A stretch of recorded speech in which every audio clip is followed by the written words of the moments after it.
আমাদের শাস্ত্র থেকে শুরু করে বিভিন্ন ধর্মে একটি বিষয় বারবার বলা হয়ে থাকে, আর তা হলো গাছ লাগানো পরম ধর্ম এবং পরম কর্তব্য। তবে এটা যেমন বৈজ্ঞানিকভাবে সত্য যে সমস্ত খাবার যেমন সবার জন্য নয়, যেমন একজন রোগীর যে খাদ্য তালিকা একজন নর্মাল মানুষের ক্ষেত্রে নিশ্চয়ই তা এক হবে না, ঠিক তেমনই সমস্ত গাছই কিন্তু গৃহের পক্ষে উপযুক্ত এই ধারণা কিন্তু ঠিক নয়। আপনি যদি মনে এই ধারণা নিয়ে থাকেন তাহলে আপনি ভুল ধারণা নিয়ে আছেন। ইতিপূর্বেই আমি একটি ভিডিও আপনাদের সামনে তুলে ধরেছি যে কোন কোন গাছ গৃহের পক্ষে একেবারে অনুপযুক্ত। তবে আপনি সেই গাছ লাগাতে পারেন, কিন্তু গৃহেতে নয়।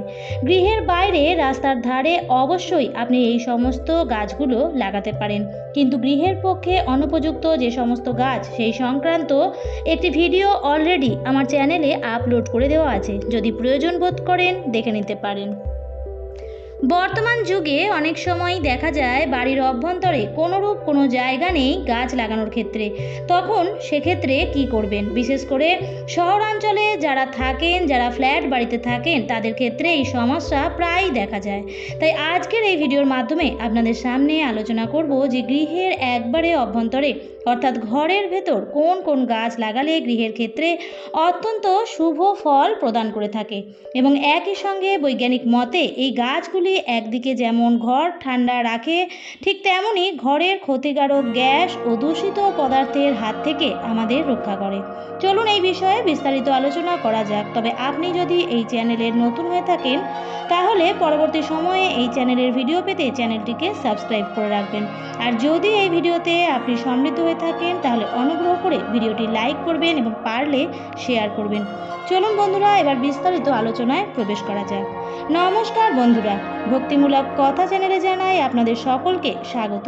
বন্ধুরা, আশা করছি ঈশ্বরের আশীর্বাদে আপনারা প্রত্যেকেই ভালো আছেন এবং সুস্থই আছেন। প্রথমেই যে গাছের কথা বলবো সেই গাছটির নাম হলো পিস লিলি। চমৎকার বায়ু পরিশোধক একটি গাছ হলো এই পিস লিলি। বাস্তুশাস্ত্রবিদরা প্রায়ই বলে থাকেন যে এই গাছটি বাড়ির অভ্যন্তরে লাগানো অত্যন্ত শুভ ফল প্রদান করে থাকে। এই গাছ দেখতে খুবই সুন্দর হয়, বিশেষ করে এই গাছে যখন সুন্দর সাদা ফুল ফোটে তখন এই গাছ ধীরে ধীরে একদিকে যেমন শোভা বর্ধন করে, ঠিক তার পাশাপাশি সব থেকে বেশি সহায়তা করে যেটা তা হলো ঘরের বাতাস থেকে toluene, formaldehyde, benzene, nitrous oxide, trichloroethylene, ammonia ইত্যাদির মতো বিষাক্ত পদার্থ গ্রহণ করে চারপাশের বাতাসকে পরিষ্কার করে, ফলে গৃহের পরিবেশকে সর্বদা শুদ্ধ ও নির্মল রাখে। তাই যদি সম্ভব হয় এই গাছ বাড়িতে অবশ্যই একটি নিয়ে আসবেন। তবে হ্যাঁ, এরা অল্প আলোতে থাকতেই ভালোবাসে, তাই সরাসরি সূর্যের আলোতে এদের রাখবেন না। এই গাছের পাতায় হলুদ রং দেখা দিলে বুঝতে হবে যে প্রয়োজনের বেশি এরা রোদ পাচ্ছে। নিয়মিত শুধু জল দেওয়াই এই গাছের জন্য যথেষ্ট। তবে একটি বিষয় খেয়াল রাখবেন যে এই গাছের পাতা বাড়ির বাচ্চা বা পোষ্য যে জন্তু তারা যেন কখনোই না খায়, কারণ এই গাছের পাতা খেলে কচু গাছের মতোই গলায় বা পেটে চুলকানি হয়, তবে মাত্রাতিরিক্ত প্রভাব একেবারেই দেখা যায় না। দ্বিতীয় যে গাছটির কথা বলবো, এই গাছও আপনি গৃহের অভ্যন্তরে রাখতে পারেন। তবে এই গাছটি যদি গৃহের দক্ষিণ পূর্ব দিকে রাখেন তবে সেক্ষেত্রে আরও ভালো হয়।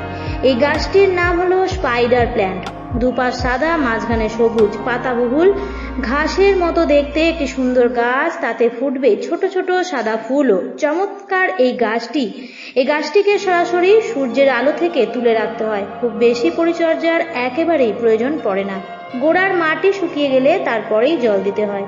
টব বা ঝুড়িতে লাগিয়ে ঝুলিয়েও রাখা যায়। বাস্তুবিদদের মতে গৃহের পক্ষে এই গাছ অত্যন্ত শুভ ফল প্রদান করে থাকে। আবার বৈজ্ঞানিক মতে এই গাছ বিভিন্ন ক্ষতিকারক যে সমস্ত গ্যাস যেমন কার্বন মনোক্সাইড, বেনজিন, বিভিন্ন যে ক্ষতিকারক গ্যাসগুলি শোষণ করে বায়ুকে পরিশোধন করে। আর যদি সম্ভব হয় এই স্পাইডার প্ল্যান্ট গাছটি আপনি বাড়ির অভ্যন্তরে নিয়ে আসতেই পারেন। তবে হ্যাঁ, কখনোই কিন্তু এই গাছ আপনি ছাদে রাখতে যাবেন না, কারণ প্রথমেই উল্লেখ করা হয়েছে যে এই গাছ সূর্যের প্রচুর রোদ ও তাপ সহ্য করতে পারে না। 3 নম্বর যে গাছটির কথা বলবো তা আপনারা অনেকেই হয়তো শুনেছেন। এবং এই গাছটি বহু পরিচিত একটি গাছ এবং বাস্তুবিদদের মতে এই গাছটি তাদের একটি অত্যন্ত প্রিয় এবং পছন্দের একটি গাছ, যার নাম গোল্ডেন প্যাথস, মূলত যাকে আমরা মানি প্ল্যান্ট নামেই জানি। যে কোনো পরিবেশে বেঁচে থাকার অদ্ভুত ক্ষমতা রয়েছে এই মানি প্ল্যান্টের এবং এটি অত্যন্ত শুভ ফলদায়ক একটি গাছ। এরা আলো ছাড়াই যেমন বাঁচতে পারে, ঠিক তেমনই সূর্যের প্রখর রোদও এদের ক্ষতি করতে পারে না, যে কারণে বাস্তুবিদরা বরাবরই এই গাছের কথা বলে থাকেন। সাধারণত ঝুড়ি বা ছোট টবে লাগিয়ে ঝুলিয়েই রাখা যায় এই গাছ। ঘরের যে কোনো কর্নারেও রেখে দিতে পারা যায় এই চমৎকারী লতানো গাছটি। সৌভাগ্য এবং সমৃদ্ধি বৃদ্ধি করতে এই গাছ সহায়তা করে। বাড়ির সম্মুখভাগে আপনি এই গাছটি রাখতেই পারেন। এই গাছটি বিশেষ পরিচর্যা তা হয়তো করার প্রয়োজন নেই, তবে খেয়াল রাখবেন যখন পাতাগুলো হলুদ বা লাল হয়ে যাচ্ছে তখন পাতাগুলো আপনি গাছ থেকে কেটে দেবেন। এবং আরও একটি বিষয় খেয়াল রাখবেন যে গাছের গ্রোথ অর্থাৎ বৃদ্ধি ওপরের দিকে যেন হয়, কখনোই নিচের দিকে না হয়, সেই বিষয়টি খেয়াল রাখবেন। সৌভাগ্য এবং সমৃদ্ধি বৃদ্ধির পাশাপাশি এই গাছও বাড়ির ক্ষতিকারক গ্যাসকে শোষণ করে ঘরকে সম্পূর্ণ ফ্রেশ এবং বাস্তুযোগ্য করে রাখে। 4 নম্বর যে গাছটির কথা বলবো সেই গাছটি মূলত শীতকালে লাগানোর জন্য উপযুক্ত একটি গাছ, আর সেই গাছটির নাম হচ্ছে চন্দ্রমল্লিকা। এই গাছের ফুলগুলো চমৎকার রূপের, সুন্দর বিভিন্ন রঙের হয়ে থাকে এই চন্দ্রমল্লিকা।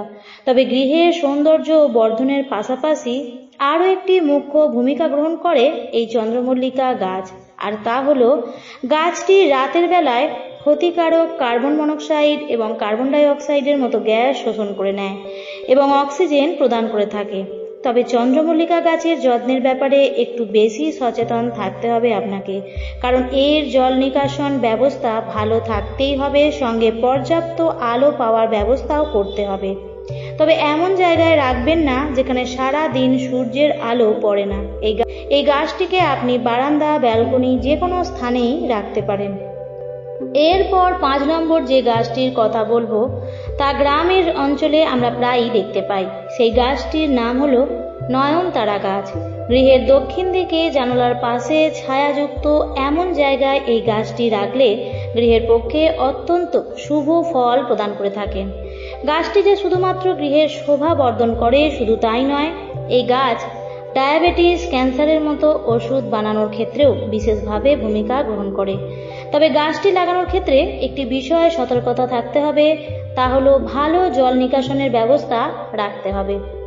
6 নম্বর যে গাছটির কথা বলবো সেই গাছটির নাম হলো অপরাজিতা গাছ।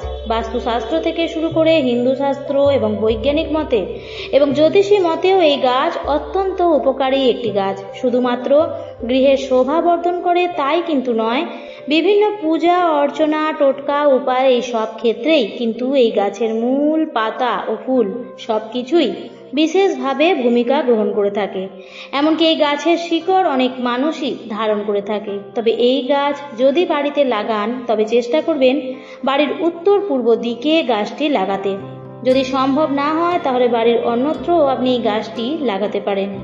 এই গাছের ক্ষেত্রে সূর্যের প্রখর রোদ বা আলো কোনোরূপ কোনো প্রভাব ফেলে না, তাই বাড়িতে অবশ্যই একটি অপরাজিতা গাছ লাগানো প্রয়োজন।